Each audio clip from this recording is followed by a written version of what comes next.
అంతటి గొప్ప మహాకవి.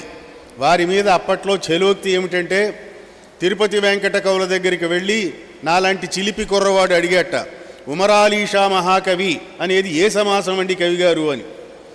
ఇది ఏ సమాసము? ఉమరాలీషా అనేదేమో ఒక భాషాపదం, మహాకవి అనేదేమో ఇంకొక భాషాపదం. ఈ రెండింటినీ కలిపి ఎట్లా వ్యవహరిస్తున్నారు అని ఆ అడిగిన వాడి చిలిపితనం.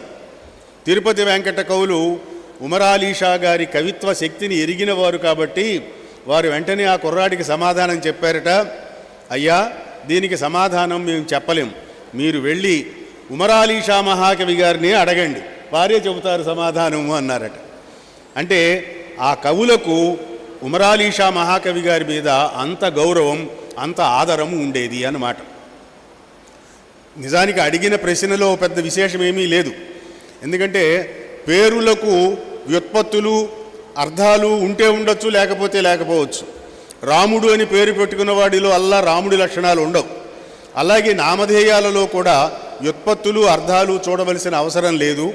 ఆ వ్యక్తి ఏమి సాధించాడు అనే దాన్ని బట్టి వచ్చే బిరుదు ఆయనకి సార్థకమవుతుంది. మహాకావ్యాలు రాశాడు కాబట్టి ఉమరాలీషా గారిని మహాకవి అని లోకం ఆదరించటం, గుర్తించటం సమంజసము అని ఆనాటి సాహితీ రంగంలో ఉన్న ప్రముఖులందరూ ఆమోదించిన విషయం.